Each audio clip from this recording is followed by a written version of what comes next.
Hello. Hello. ആരാണ്?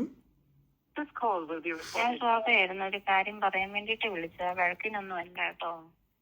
ഏത് ശോഭ? കഴിഞ്ഞ ദിവസം പത്തനംതിട്ടന്ന് വിളിച്ചില്ലായിരുന്നോ? ഓക്കെ. ഞാനിപ്പോ വീഡിയോ കണ്ടു. പുള്ളി ആവശ്യമില്ലാത്ത പറഞ്ഞതിൽ എനിക്ക് വിഷമമുണ്ട്. ഞാൻ അന്നേരത്തെ എന്തോ ഈ പുള്ളി ആരാണ് എനിക്കറിയത്തില്ല. പക്ഷെ ഞാൻ വീഡിയോ കണ്ടു.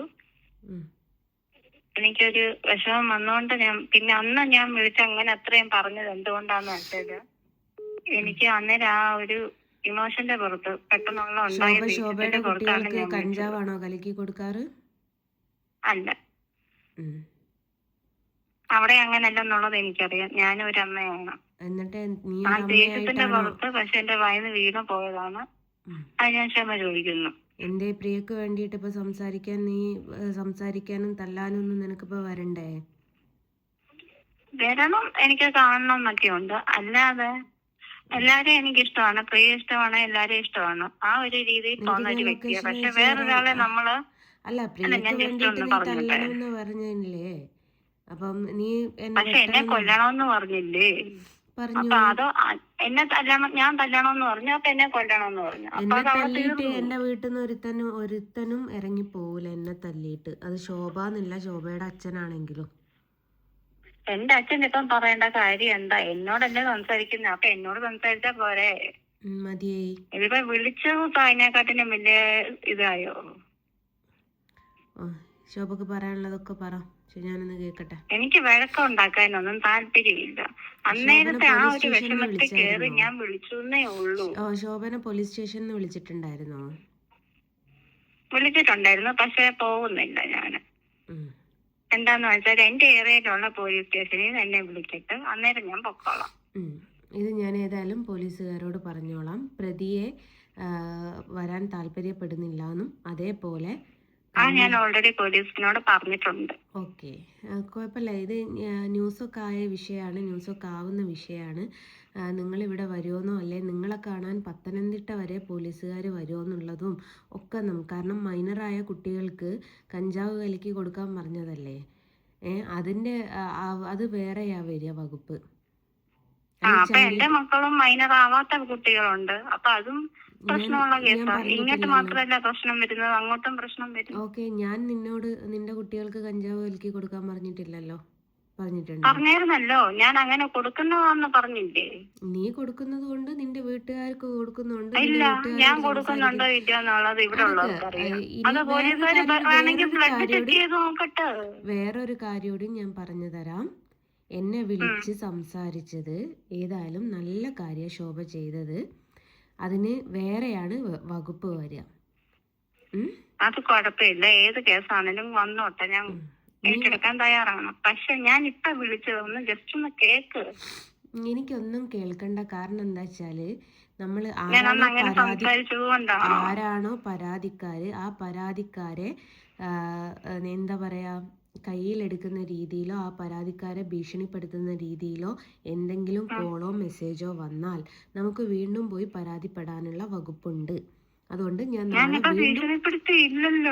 വീണ്ടും നാളെ പോയി പരാതിപ്പെടും. എന്നിട്ടും ശോഭന അവർ അറസ്റ്റ് ചെയ്യാൻ താല്പര്യപ്പെടുന്നില്ലെങ്കിൽ ബാക്കി ഞാൻ സോഷ്യൽ മീഡിയ വഴി ഏതൊക്കെ മീഡിയ വഴി ആണോ അല്ലെ എവിടെയൊക്കെ പോകേണ്ടി വരണോ അവിടെയൊക്കെ പോയിട്ട് ഞാൻ ചെയ്യും. കാരണം എൻ്റെ കുഞ്ഞുങ്ങളെ അതിൽ ഉൾപ്പെടുത്തിയിട്ടുണ്ട്. നീ പ്രിയക്ക് വേണ്ടിയിട്ട് സംസാരിച്ച് പ്രിയക്ക് വേണ്ടിയിട്ട് നീ വന്നാൽ മതിയോ, നിന്നെ എൻ്റെ മോന്ത അടിച്ച് വരുത്തുന്നൊക്കെ പറഞ്ഞത് സകലതും ഫുൾ റെക്കോർഡ് സഹിതം എൻ്റെ കയ്യിലുണ്ട്. ശോഭ ചെയ്യുമ്പോൾ ഫോണിൽ റെക്കോർഡിംഗ് ബട്ടൺ അമർത്തിയിട്ടല്ല ഞാൻ റെക്കോർഡ് ചെയ്യുന്നത്. ശോഭയുടെ കറക്റ്റ് നമ്പർ സഹിതം ആണ് ഞാൻ ഡീറ്റെയിൽ സഹിതമാണ് ഞാൻ റെക്കോർഡിങ് ചെയ്യുന്നത് കേട്ടോ. എന്റേതും ഐഫോൺ ആണ്, ഞാനും ഐഫോൺ 17 ആണ് യൂസ് ചെയ്യുന്നത്. ഞാനും അതുപോലെ തന്നെയാണ് ചെയ്യാറുള്ളത്. എനിക്ക് കുഴപ്പമില്ല. പക്ഷേ ഇത് വകുപ്പ് വേറെയാണ്. ബാക്കി ഞാൻ നാളെ സ്റ്റേഷനിൽ പോയിട്ട് പറഞ്ഞോളാം. എന്നെ സ്വാധീനിക്കാൻ ശ്രമിക്കുന്നതെന്ന് പറഞ്ഞിട്ട് ഞാൻ രണ്ടാമതും പരാതി കൊടുക്കാൻ പോവുകയാണ്. അപ്പം നിനക്ക് പ്രിയ സപ്പോർട്ടിന് വരുമെങ്കിലും പ്രിയക്ക് വേണ്ടിയിട്ട് സംസാരിച്ചതല്ലേ, പ്രിയനെ കൂട്ടിയിട്ട് വന്നാൽ മതി കേട്ടോ. നിനക്ക് എന്റെ നാട്ടിൽ ശരി. വരണം, എന്റെ അത് ലൊക്കേഷൻ ഞാൻ തീരുമാനിച്ചോളാവേ ആരെ കൂട്ടി വരണമെന്ന്. നീ അയച്ചതില്, നീ ഇപ്പം മെസ്സേജ് അയച്ചതിൽ തന്നെ ഉണ്ട് എൻ്റെ ലൊക്കേഷൻ ഒന്ന് പാസ് ചെയ്ത് തരാൻ. എന്നിട്ടും നിനക്ക് എന്നിട്ടും നിനക്കത് മതിയായിട്ടില്ല. നിനക്ക് ലൊക്കേഷൻ വേണം അല്ലേ? ജസ്റ്റ് ഒന്ന് കാണാനല്ല, അത് വേറൊന്നില്ല. കാണൽ സ്റ്റേഷനിൽ കാണാം. എന്നാ അത് മതി, എനിക്കത് മതി. എനിക്ക് ജസ്റ്റ് ഒന്ന് കണ്ടാ മതി, അല്ലാതെ വീട്ടിൽ വന്ന് കാണണമെന്നോ അടിക്കണമെന്നോ ഇതൊന്നും എനിക്കില്ല. അന്നേരം ദേഷ്യത്തിന് ഞാൻ പറഞ്ഞു, അത്രേ എനിക്ക് പറയാനുള്ളൂ. പറഞ്ഞത് മുമ്പ്, ഇതിനു മുമ്പ് ഞാൻ വല്ലാത്ത രീതിയിൽ ഭയങ്കര റൂഡായിട്ടാണ്, ആവശ്യമില്ലാത്ത രീതിയിലാണ് സംസാരിച്ചതെന്നുള്ള ബോധം എനിക്കുണ്ട്. അതിന് ഞാൻ ക്ഷമ ചോദിക്കുന്നു. ഞാൻ ഒന്ന് പറഞ്ഞോട്ട് അതിന് ഞാൻ ക്ഷമ ചോദിക്കുന്നു. പക്ഷേ ഇപ്പൊ ഈ ലാസ്റ്റ് ഇട്ടൊരു വീഡിയോ ഉണ്ടല്ലോ, അത് കണ്ടപ്പോ എനിക്ക് നല്ല വിഷമം വന്നു. കാരണം ഞാനും ഒരു സ്ത്രീയാണ്. ഒരു സൈഡിൽ നിന്ന് ഇങ്ങനെ ഒരു ഇത് വരുമ്പോഴത്തേക്ക് എനിക്ക് മനസ്സിലാവും. അതുകൊണ്ടാണ് ഞാൻ രണ്ടാമത് വിളിച്ചത്, ഒരു മനുഷ്യത്വം കാണിച്ചത്. അതപ്പം സ്വാധീനമായിട്ട് തോന്നുന്നു എന്നുണ്ടെങ്കിൽ, എന്നെ ഞാൻ കൂട്ടുപിടിക്കാൻ നോക്കുന്നു എന്നുണ്ടെന്നുണ്ടെങ്കിൽ കൊണ്ടു കൊടുത്തോ, കുഴപ്പമില്ല. പക്ഷെ എന്റെ ആത്മാർത്ഥത മനസ്സിലാക്കുവാന്നുണ്ടെങ്കിൽ മനസ്സിലാക്കുക, ഇല്ലാന്നുണ്ടെങ്കിൽ കൊണ്ടു കൊടുത്തു, എനിക്ക് കുഴപ്പമില്ല.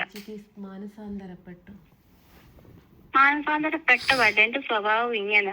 ഒരാളെ ഇഷ്ടപ്പെട്ട് കഴിഞ്ഞാല് അവർക്ക് വേണ്ടി എന്ത് വേണമെങ്കിലും ചെയ്യും. പക്ഷെ ഒരാളെ ഇങ്ങനെ ഇതാക്കി കഴിഞ്ഞു കഴിഞ്ഞാൽ എനിക്ക് അത് പെട്ടെന്ന് ഇതാവും. ദേഷ്യത്തിന് കയറി പറയുന്നതാണ് ഞാൻ. അത് എന്നെ അറിയാവുന്നവർക്കേ അറിയത്തുള്ളത്. ശോഭ എന്റെ അനിയത്തിയാണോ, മൂത്തതാണോ ഇളയതാണോ എന്നൊന്നും എനിക്കറിയില്ല. പക്ഷെ ശോഭനോട് ഞാനൊരു കാര്യം പറഞ്ഞു തന്നേക്കാം. മറ്റുള്ളവർക്ക് വേണ്ടിയിട്ടേ ഇങ്ങനെ വർത്താനം പറയാൻ വന്നാലേ വയ്യക്ക് ഒറ്റയ്ക്കേ ഉണ്ടാവുള്ളൂ എന്ന് നീ അറിയാൻ പോകുന്നതേ ഉള്ളൂ. ഇതിൻ്റെ എന്താണ് വരുന്ന ഭവിഷ്യത്തുകൾ എന്നുള്ളത് നിനക്കിപ്പോഴും മനസ്സിലായിട്ടില്ല. ചൈൽഡിലേക്കാണ് ഇന്നത്തെ നിന്റെ പരാതി പോയത്. കാരണം മൈനറായ കുട്ടികൾക്ക് കഞ്ചാവ് കലക്കി കൊടുക്കാൻ പറഞ്ഞ സകല റെക്കോർഡ് സഹിതം എൻ്റെ കയ്യിലുണ്ട്. ഇതും എന്റെ കയ്യിലുണ്ട്. ഞാനത് മൈനർ ആവാത്ത 1 വയസ്സുള്ള കൊച്ചിന് ഞാൻ അത് കൊടുക്കുന്നു എന്ന് പറഞ്ഞില്ലേ? അപ്പൊ പിന്നെ അത് ഞാൻ നിന്നോടല്ല പറഞ്ഞത്, ഞാൻ റിയാക്ഷൻ വീഡിയോ ആണ് ചെയ്തത് കേട്ടോ. അതെന്തായാലും പറഞ്ഞോ, അത് അവിടെ തന്നെ കിടപ്പുണ്ടല്ലോ ശോഭേ. അതവിടെ ഇങ്ങോട്ടും പോയിട്ടില്ലല്ലോ.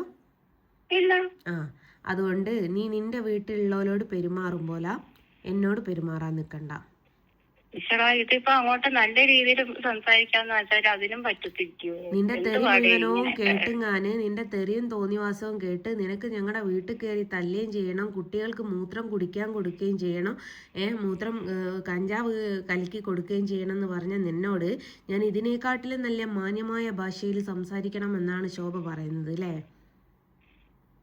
അതിന് ഇടയിൽ വിളിക്കാൻ പറ്റുമോ അറിയത്തില്ല. ഞാൻ പറഞ്ഞല്ലോ, ഞാൻ അന്നേരത്തെ ദേഷ്യത്തിന് ഞാൻ കേറി വിളിച്ചതാണ്. എനിക്ക് നിങ്ങളുടെ മാനസാന്തരം കേൾക്കാൻ താല്പര്യമില്ല. ഇനി എന്റെ ഫോണിലേക്ക് വിളിക്കരുത് കേട്ടോ. എന്നാ വെച്ചേ.